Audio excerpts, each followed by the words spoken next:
Hello and welcome to the Kscope podcast and Happy New Year.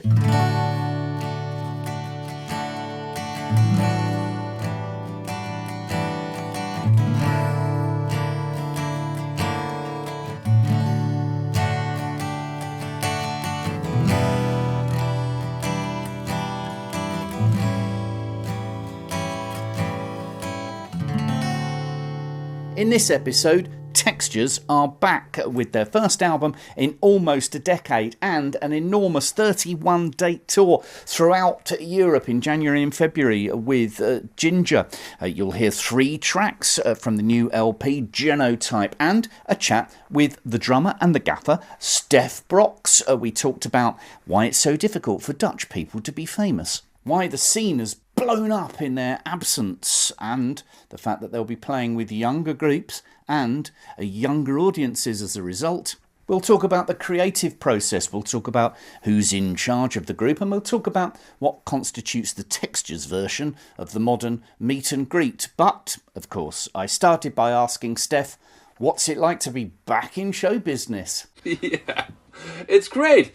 And it's also weird to, like people expecting a lot from you. Well, we can kind of live up to that. It feels, I think it's a very underrated part of doing shows is that you actually drive to a whatever place and that there's people waiting for you. That is actually a super cool fact on itself. You have a good time, like quality time together. So in that way, it's super good to be back. We're going out for like 31 shows on the tour with Jongh that we do throughout Europe. So that must be like 31 meetups with 2,000 people and have spending quality time together. What's different for you as guys now from the last time you toured? Because I'm thinking, is it going to be difficult leaving the coziness of home? Oh, yeah. But there's one massive difference. We are the oldest band on the package now. That's the difference. When we started out playing with bands like Dillinger, Miss Sugar, you name it, we were the young boys. Now we are the old boys. I guess the guys and girl and Jongh are just a few years younger. Guys in unprocessed are maybe 10 years younger already, and that's just a new experience. We are maybe the more, I don't know actually, but the serious and the guys who are getting tired a bit more quickly than I don't know. I guess that also means the audience is going to be younger as well. But that's good. That's also great, and in that way, for us, this is a new audience. So we've been out on the road with these bands like Gojira, Tesseract a lot of times, and now it's a bit, we have to see. People are like 20, 25, 30-ish, maybe. We are 45. And we are hooked up with Jongh and Unprocessed, which belong to the very new part of the prog metal scene. So we're super curious. And we need it, I guess. It's a kick in the ass for us. When did you know you were ready? When did you all look at each other and go, okay, we can do, let's get back out there? Oh, it actually took some time. We actually didn't see each other for 6 years. We were friends, actually, but not that we see each other that many times. And we came together after 6 years. We've been out, by the way, for 7 years, but after 6 years we did a barbecue, so we looked at each other, we talked a bit like, oh, it's in 3 years or 4 years, it's going to be 10 years since we did last show. Should we maybe make some plans? And everybody was like, oh, wow, yeah. And I was like, we better, if we like to do that, let's do it right now. Don't wait for the 10 years. So when the new shows were planned, we actually got a massive festival tour last year with all the main festivals in Europe. And we were like, better write some new music because we feel it. And then it took some time because Bart and we had the idea to go all out to do the old school back to the rehearsal game. Like, okay, we're gonna just, be in rehearsal room like we are teenagers and live it all up again and play like metal riffs like we wrote back in the days. And it didn't work out because we made actually the same error as we did at the very last period of Textures. We wrote riffs that didn't speak to ourselves. For ourselves, it was just too old school. And that has to do with the part that we wrote a lot of stuff that other bands are also doing right now. Like Periphery, Animals Leaders, Leprous, Vola, Tesseract maybe as well. We thought, like, you know, when we came up with these riffs, it's like, oh, this idea is already worked out by that band. And that happened quite often. So we called Uri, and that's when we actually managed to feel like we are ready, because we called Uri our synth player and piano player and sound crafter, and we call him Uri. You have to be the main man on this album. So bring it on, you know, like all that you have, all the talent you have, all the stuff that you want to bring to the album. Please bring it and recraft the sort of sound that we already have. Do you mean in terms of songwriting? Because there is a sort of there's always been a sort of, you know, hooks in your music. But is it, if you bring in Uri back with the keyboards, is that because there's more sort of classic songwriting going on here, rather not than very much working actually. out stuff from? No, and Uri is not very much into classic songwriting. He's not actually into classic rock at all so much, but he's very much into crafting sound, not only with synth, but also in just recording sounds from nature and then crafting it to synthesizing it into something special, but also like make or create a band sound. So that's what he did during the demo writing. He just stacked layers with new sounds, adding to our sort of old school metal sound. I guess the main songwriting was still Bart and I. Yeah, that kind of makes sense. What's changed on the scene then, would you say, since you were last out? It exploded. Right, really, it sometimes it really felt strange. Like we've been out from 2017 to 24 or so, 25, and what the fuck happened to the scene in that period? Like I was talking, bands like Lepers, Periphery, they played for 400 people, 500 people when we split up. They played for like 2,500 people now in Holland in 25. So it's, wow, what happened? So it's a good time to come back. We better get back, you know. Like why is that? Do you think why has the scene become so much bigger? I think it's because unique musicians creating a unique band sound with unique songs and lyrics, and that speaks to people in a world that's becoming more and more generic.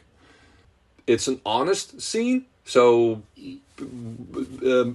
you actually see the musicians struggle to come up with something new. All these separate bands are looking for a very individual sound, and that very much speaks for our scene. And with most bands, it takes some time. They have a thick reference most of the time with bands like Meshuggah or, you know, like Tool kind of vibe. Sometimes bands relate to us as well, bands like Tesseract, Animals, Leaders, Periphery. But then after 2-3 albums, they create their new sound, and it's a sort of honorable thing to. That's really an artistic thing to do. And what is there more than like searching for real sort of art in music? Yeah. So yeah, I think that's beautifully put, because all the groups, including you, that you're talking about, the music is very stimulating. If people are coming to you cold on this tour, for example, are they going to need previous experience of you, previous experience of the scene? Oh, our new record actually, and we're going to play like a lot of songs from our new record. That is very open to new listeners. But for a song like a golden oldie like Laments of an Icarus, that requires some pre-work, pre-listening maybe, because it's so much information thrown at you. That requires some pre-work, but not for the new songs. I think the new songs, they are longer attention spans, but better songs. And it's not that there's way less input thrown at you, but it's better structured. In maybe 90%, maybe even, of the old Texture songs is an experiment in rhythm, in writing songs, harmony, vocal stuff. And the new stuff, on the new album Genotype, it's just songwriting. a band, not doing so much of experiment, but just trying to write good songs with all the pre-work done, of course, in the past 20 years of experimenting. But we now can use it just directly in decent songwriting. That's actually what we tried, and it's up to people, of course, to judge and if it's cool or not. I think you did, because I do wonder if I'm being really pompous, that if you go to a Tesseract gig or you go to a Textures gig, therefore your brain is curating and creating new neural pathways. So, if you have a polyrhythm, your brains search for an anchor, something to relate to hold on to. And because of that searching, to find it, you feel the rhythm more and better because you're actually almost overstimulating your brains that much, and that makes you feel the rhythm or the riff extra hard and extra deep in you. That's why so many people hook on to Meshuggah riffs because of that, I think. It makes the, you know, like you have this dun, dun, I think dun, so. and then if it's there, your rhythms have to search, and then you have to actually extra focus to that pulse to feel it, and then you feel it extra hard. Sorry. I think you're right. I think it was the same with bebop in the 50s, and I think if you leave a Textures show, you're more intelligent than when you went in. That's my theory. You mentioned in the sleeve notes, which I love, that this record is for a silent minority, odes to those that are outsiders. Does this sort of like idea come from personal experience? I actually don't know where it originates from, but it just got into our group, into our band, this topic, and it relates to us personally, to our family members, to our friends, and as well to our students. 3 of the band members actually teach in conservatoria, in schools of art, and we all have to deal with students that relate to this kind of topic. People are just more aware of it, I guess, and that makes actually us trying to take care of those people more and more.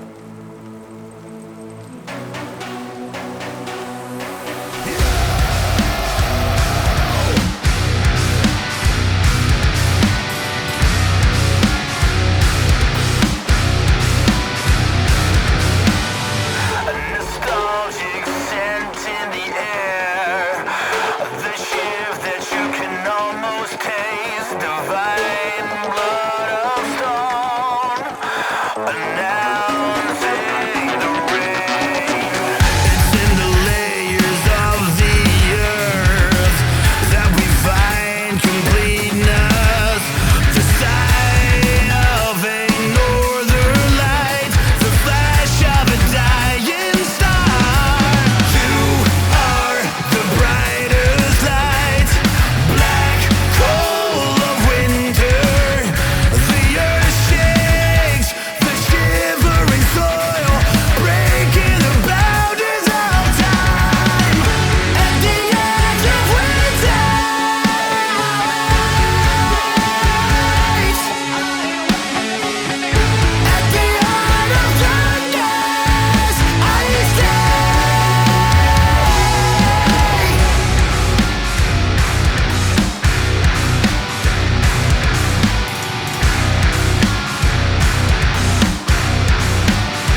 let's compare you with Tesseract then. You've got in Tesseract you've got Amos the Thinker, you've got Jay in the States, you've got James the Rocker, Jim Metal, you've got Ackle the techie guy who is asleep all day, and Dan Tompkins the pop star. They're kind of 5 very different characters with very different jobs in Tesseract. Is it the same with Textures? Who's the thinker and who's in charge and who's the rocker?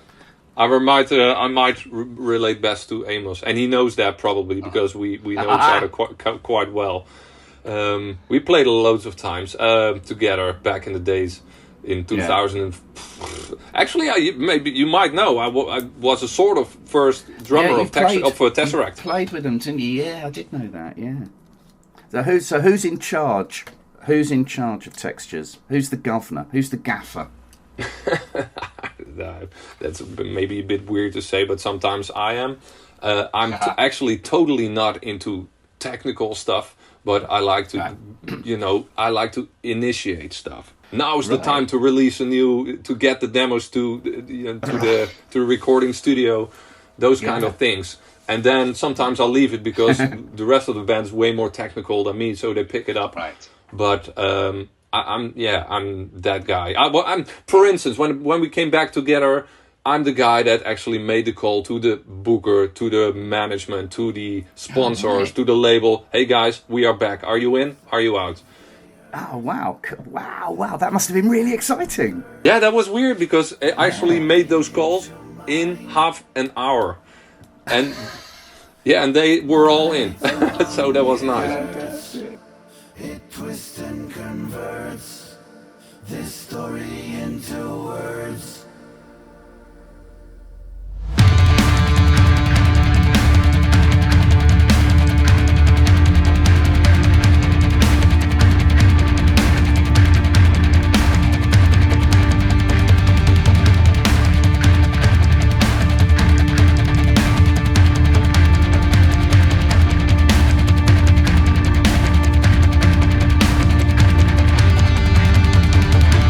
Weakness falls.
what would you consider to be a success for the new album? How would you gauge success with the new record? Yeah, that's interesting. For me personally, I'm always in for the... I'm not in the band for the money, not in for the rock and roll or whatever. It's, maybe not even for the shows. First of all, I'm in there to write songs that I get goosebumps from. So my call would be, it's already a success, or already, I really mean it, when we got... positive reviews about the very last song of the record, which is Walls of the Soul. It's this really proggy, super extensive tension span song that lasts for 8 minutes. Regular people might not, listen it out because it's 8 minutes and sometimes too proggy, but it's a special song. It's a song for the connoisseurs, as we call it. Is that a French word as well? Beautifully put. Yes, a word that's been adopted in English perfectly, especially when it comes to music and art. Yeah, absolutely. It's a bit snobby to say this, but actually I like that. When you struggle through a prog album, it takes some effort and some ups and downs, and you have to work for it, but then you end up with the last song, and if that song is special, the album is great. The album is great. That's your reward. Yeah, I like albums, like that. From back in the days that have that special last song, and mostly the fans or the big crowd don't know about this song. It's only for for the real fans, maybe for the dedicated fans. I think this is a special one, Walls of the Soul, the very last song. It's not a single, it's a fan favorite, maybe. Okay, yes, a statement. Now you're back. All of these things, all of these ducks are in a row. How much of what you do is show business, and how much of what you do is art? Yeah, maybe the maybe doing shows is just show business, but you have to know we are Dutchmen, super sober, and actually the band is all the time complaining when we have to do something fancy, because no, stick to just be normal, please. That's what the band says most of the time. If the band pictures are too fancy, it's like, man, that's too fancy. Yeah. Just stick to the art, please. So that's also a bit snobby, but it's also what we call Calvinistic. But dating back from the golden age here, and even before the 1500s, 1600s, people very sort of sober, puritanic in a way. Act normal, do normal, not something, don't get too... You never get too, really, really famous here in Holland, because people cut your head off. But put it in the Texas way that for this tour, for instance, last weekend, I came up with, can I do something during this tour, meet up with people? I better do it in the way of teaching. So that, for instance, I'm actually try out something in Prague right now, in the city of Prague in Czech Republic, come up with a sort of a master class, but not a... That's what I say to the people I work with then. It's, no, I don't want to do a clinic, because a clinic is just most of the time just a show off. And I'm not there for show off, can you see how super complex my drum parts are? That's not interesting. It's way more interesting if you can sort of dissect what you play and let people try and do it and understand what you play. And they might come up with something sort of like themselves, which is very interesting. So the connection, making the connection there with people is I think, more interesting than the fanciness of having a meet and greet. Indeed, that sounds like great fun. My huge thanks to the polyrhythmic polymath Stef Broks for his time. That was absolutely brilliant. And Texture's album, Genotype, out now on Kscope, green splatter vinyl, blue marble vinyl, if you fancy it. And all the shows they're playing throughout Europe with Ginger listed on the Kscope website. You heard, firstly, At the Edge of Winter, followed by Vanishing Twin, and we're going to finish with this one, Closer to the Unknown. See you soon. Ta-ta!